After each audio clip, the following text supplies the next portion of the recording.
안녕하세요. 저는 시그니처에서 엔터프라이즈 솔루션을 맡고 있는 김정균입니다. 요즘 새로 출시되는 제품이나 서비스들 AI를 빼놓고는 거의 원할 수가 없을 것 같아요. 이런 이유 때문에 스토리지 쪽도 이제 플래시 기반의 스토리지가 되게 많이 부각이 되고 있죠. 이런 상황에서 하드 드라이브 어떻게 보면 되게 사용하는 일이 별로 없을 것 같은데, 저는 이제 앞으로 하드 드라이브를 이런 환경에 대해서 어떤 식으로 발전해 나갈지, 그리고 포지셔닝은 어떻게 할지, 여기에 대해서 좀 얘기를 해볼까 합니다. 자, 데이터를 저장하는 가장 대표적인 저장 장치예요. 하드 드라이브랑 그다음에 내부 플래시입니다. SSD의 가격이 지금보다 더 낮아지고, 그리고 용량이 지금보다 더 커지면 하드 드라이브는 이제 대체될 거다. 아마 이런 이야기도 많이 들어보셨을 것 같아요. SSD에서 저장 용량을 늘리는데 크게 두 가지 방식이 있죠. 데이터가 저장되는 그 셀, 가장 최소 단위 셀의 비트수를 높이는 겁니다. 이렇게 비트수를 높이면 용량이 확 늘어나는 장점이 있는 반면에 수명이 줄어요. 그래서 4비트를 저장하는 그 SSD 같은 경우에는 3TS 기준으로 한 3000번에 채 되지 않죠. 그래서 이제 이런 수명을 유지하면서 용량을 늘리다 보니까 아파트처럼 쌓아 올리게 되고, 그게 이제 요즘 우리가 기업 환경에서 많이 쓰게 되는 3D 낸드 플래시입니다. 근데 이 3D 낸드도 만능은 아니어서 상당히 열에 더 취약하게 되고, 전기적인 충격에는 훨씬 더 취약해요. 그래서 빠른 응답 속도가 필요한 서비스를 구현해야 된다. 플래시 기반의 스토리지를 사용하는 게 정답입니다. 하지만 그런 경우에도 적절한 백업은 반드시 필요하다. 반면에 대용량 데이터라던가 읽고 쓰기가 이렇게 순차적으로 일어나는 그런 시퀀셜 데이터들, 아니면 보존성이 좀 더 중요한 데이터들, 그리고 대체로 비정형 데이터들, 이런 것들은 도입 비용 대비 저장 용량 그리고 보존성을 생각해 본다고 하면 하드 드라이브가 상당히 매력적인 장치이긴 해요. 그래서 우리는 이런 상황에서 워크로드랑 그 다음에 저장 매체의 특성을 고려를 해서 적절하게 이런 것들을 분산을 하고 잘 관리를 할 때 도입 비용뿐만 아니라 이 전반적인 안정성까지 더 아우를 수 있는 그런 저장 환경을 만들 수가 있을 것 같아요. 자, 그럼 다시 한번 SSD가 하드 드라이브를 대체할 수 있을까? 저는 여기에 대해서 테이프 드라이브에 대한 정보를 한번 이야기하고 싶어요. 저는 예전에 백업을 좀 했기 때문에 고민이 참 많았습니다. 하드 드라이브 가격이 이렇게 싸지는데 테이프 이제 없어지는 거 아니냐? 10수년 전부터 해왔어요. 예전에 스토리지텍이나 에릭이나 이런데. 지금 어떻습니까? 테이프 드라이브는 이제 올해 IBM에서 L2 10 출시하고 있어요. 자, 그래서 아마 SSD와 하드 드라이브의 관계는 아마 지금의 그 테이프 드라이브와 하드의 관계랑 크게 다르지 않을까. 저는 조심스럽게 한번 생각을 해봅니다. 자, 그럼 하드 드라이브 한번 이야기를 한번 해볼까요? 아마 하드 드라이브는 우리 주변에서 볼 수 있는 그 기계 장치 중에서는 아마도 가장 정교한 장치일 것 같아요. 지면에서 1mm를 떠서 25초에 한 번씩 지구를 돌면서 땅 위에 나 있는 플립의 개수를 세는 정도. 그렇게 작동하는 기계 장치가 있다면 그걸 줄여서 보고 계신 하드 드라이브가 작동하는 그런 모습일 것 같아요. 얘도 이제 처음에 났을 때 별로 이렇게 정교하지 않았죠. 그래서 처음에는 이제 5메가비트이 되지 않는 이런 하드 드라이브였었는데 한 70년이 채 되지 않는 시간 동안에 용량이 480만 개 정도 늘어났습니다. 하드 드라이브는 다 알고 계시는 것처럼 디스크 표면에 드라이브 헤드가 떠서 작동을 해요. 그런데 이게 레코드 턴테이블처럼 이렇게 올렸다 내렸다는 이런 장치가 있지 않습니다. 대신 디스크를 빨리 회전을 시키면 그 표면에 기류가 생겨요. 그 기류 위에 이 슬라이더가 탁 떠가지고 둥실둥실 떠서 다니는 그런 모습을 작동을 합니다. 요즘 고용량 하드 드라이브는 이 안에 헬륨을 채워요. 그래서 저기 얼마큼 높이 뜨냐면 5나노미터 정도 뜹니다. 5나노미터. DNA 2알 정도 높이를 떠서 작동을 하게 되죠. 여기에는 그래서 쓰기를 담당하는 소자가 있고요, 읽기를 담당하는 소자가 있고, 또 맨 위에는 추울 때 쓰라고 히터가 들어있어요. 자, 데이터는 여기 이렇게 수직으로 기록이 되는데, 자, 이제 하드 드라이브는 기록 밀도를 높이려면 이 슬라이드를 디스크 표면에 최대한 가깝게 붙여야 돼요. 우리는 글씨 조그맣게 쓰려면 많이 이렇게 쓰잖아요. 그래서 이제 그럴 때 이걸 더 원하는 밑에서 어떻게 더 가깝게 붙이냐, 그때 저 히터를 켜게 됩니다. 그렇게 되면 이제 소자들이 팽창을 해가지고 한 1나노미터까지 붙게 돼요. 하드 드라이브 회상. 이제는 원자 단위로 가고 있습니다. 자, 하드 드라이브가 작동할 때 가장 중요한 요소 두 가지. 진동이랑 열인데요. 그 중에서 제일 중요한 건 진동이에요. 그래서 하드 드라이브는 그 주변에서 들어오는 진동을 감지하는 이런 감지 기능이 있고, 아울러서 이 좀 더 하드 드라이브 하나에는 60만 개 정도 되는 트랙이 있는데, 그거를 제대로 찾아가려면 이제 전기적으로 움직이는 그런 관절이 있어요. 자, 여기 보시면 여기 센서가 두 개가 보이는데, 저게 이제 외부에서 들어오는 진동을 감지하고 거기에 대한 보정치를 이 헤드의 움직임에 반영을 해주는 이런 센서입니다. 오른쪽에 보신 저 노란색 부분, 저기가 관절이에요. 정기적으로 움직이는 관절이 있고요. 자, 하드 드라이브, 헤드 보신 분 많지 않을 텐데 이제 이번에도 한번 다시 한번 볼 텐데요. 저 아래에 있습니다. 한 1cm도 채 되지 않는 그런 짐벌이라고 어셈블을 위해서 낭창낭창거리는 그 스테인리스 부품이 붙여 있는데요. 하드 드라이브 헤드는 지금 보신 저 까만색 슬라이더 안에 심어져 있습니다. 저걸 한번 보겠습니다. 그런데 매우 역설적이게도 하드 드라이브 헤드는 첨단의 반도체 기술을 가지고 생산을 해요. 그래서 뭐 마치 하드 드라이브 기계 장치 같고 SSD는 뭐 반도체 같고 이런 느낌이 아니라 응답부가 빨리 필요해? 그러면 반도체 기술을 가지고 그릇을 만들어서 그 안에 전자를 채우는 식으로 SSD를 구현을 하고 만약에 용량을 더 많이 저장을 해야 된다고 한다면 그때는 거기에 자작을 흘릴 수 있는 그런 요소들을 심어서 자기 디스크에 기록을 한다. 이렇게 보시는 게 더 정확할 것 같아요. 그래서 다시 보면 하드 드라이브랑 SSD는 어떻게 보면 먼 친척이라고 봐도 그게 틀린 말은 아닌 것 같습니다. 공정이 다 끝나고 나면 자르겠죠? 저렇게 자르고 나면 이제 옆에다가 이상하게 생긴 패턴을 새기게 되고요. 그런 다음에 저걸 다시 이제 하나하나 조각을 내면 하나의 완성된 슬라이더가 됩니다. 자, 저 위에 보신 저 패턴이 무슨 역할이냐 하면 아까 제가 원하는 밑에 띄운다고 그랬죠? 그 띄우는 그 높이를 결정하는 패턴이에요. 그래서 디스크가 회전하는 속도, 그 다음에 드라이브 안에 채워져 있는 기체의 밀도, 보고 계신 저 슬라이드에 새겨지는 패턴, 모습, 이 세 가지가 적절히 이제 잘 조화를 이루게 되면 우리가 원하는 높이로 띄울 수가 있게 돼요. 보기에는 무척 커 보이지만 실제로는 매우 작습니다. 25배로 확대를 한 이제 개미와 이제 슬라이드 사진인데 이제부터 뭐 10배씩 확대를 할 거예요. 실제로 하드 드라이브의 헤드는 저기에 보시면 오른쪽 빨간색 네모판 저 자리에 이제 위치하고 있어요. 10배씩 계속 확대를 하고요. 이제 25,000배를 확대를 했을 때 이제 저기 보이는 4-2를 이제 하드 드라이브에 쓰기를 담당하는 그런 소재입니다. 저기에서 보시면 이제 한 100나노미터쯤 되는데 자료가 좀 옛날 거여서 제가 나중에 최근 이제 쓰기 소재 사진을 이제 추가했습니다. 한 40나노미터 정도 되죠. 반도체에서 아까 이런저런 얘기할 때 이제 그 정교함의 단위를 이야기를 합니다. 그래서 그래픽 카드 같은 경우에 요즘에 최신 H백 같은 제품들이 선폭, 회로와 회로와의 간격이죠. 선폭이 한 4나노미터 공정으로 그걸 생산을 해요. 여기서 사용이 되는 그래픽 메모리, HBM 메모리 같은 경우에는 한 12나노미터 정도 됩니다. 하드 드라이브도 비슷한 개념이 있어요. 트랙과 트랙 간의 간격, 트랙 피치입니다. 20TB짜리 하드 기준으로 트랙 피치는 이미 5나노미터까지 되지 않아요. 물론 트랙의 폭은 물론 좀 크긴 하겠지만 그런데 이 트랙 간의 간격을 놓고 본다 그러면 반도체의 정밀도에 비해서 전혀 뒤지지가 않는 정도의 수준입니다. 그런데 이제 용량을 이제 SSD랑 경쟁을 하려면 우리는 용량으로 승부를 봐야 되는데 이제 힘들어졌어요 그게.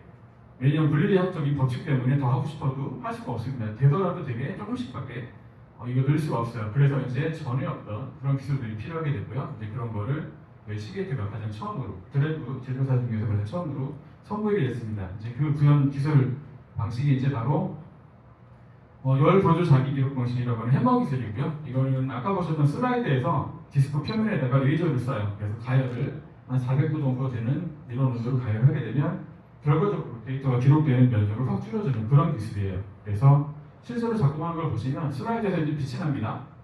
그리고 이제 저기 보시면 슬라이드에서 이제 레이저를 조사를 하는 쏴주는 그런 부품이 붙어있는 것을 보실 수가 있어요.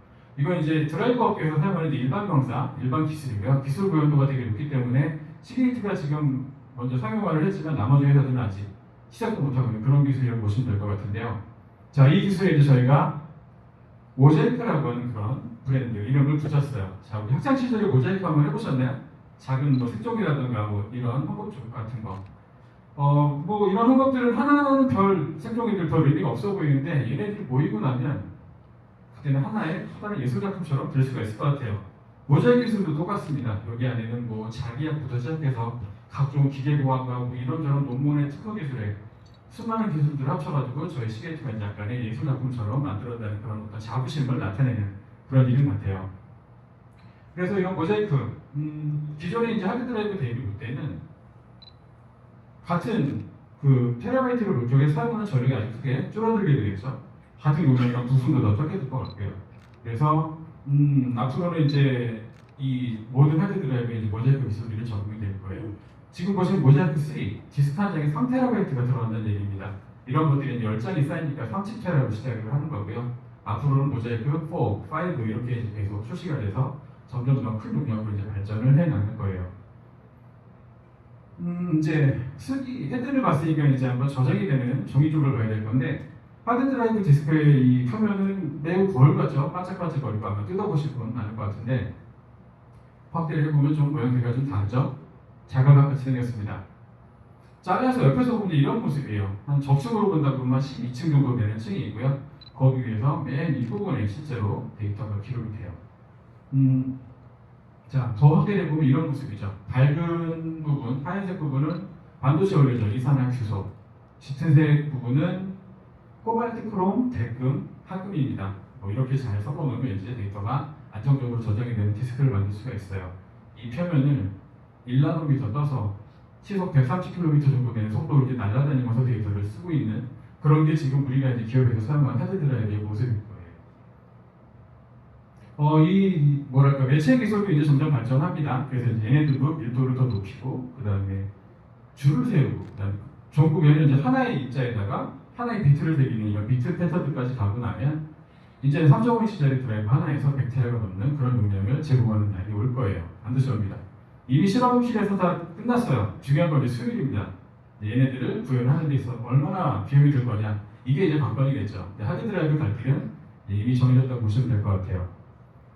이런 하드드라이브 기술들을 바탕으로 이제 저희 시게이트가 스토리지를 생산을 해서 공급을 해왔는데 그동안에는 여러 그 세계 유수의 제조사들한테만 공급을 해오다가 한 4년 전부터 시게이트라는 브랜드를 가지고서 이제 우리나라 시장에 공급을 하기 시작을 했어요. 그래서 시게이트 스토리지 매우 낯설죠. 매우 낯선데 심지어 저도 낯설었어요. 그랬는데 이미 전 세계 IDC에서 수많은 제조사들의 이런 브랜드를 가지고 정말 셀 수 없는 유닛들이 지금 이 시간까지도 안정적으로 잘 운영이 되고 있기 때문에 그 안정성만큼은 의심하지 않으셔도 좋을 것 같습니다.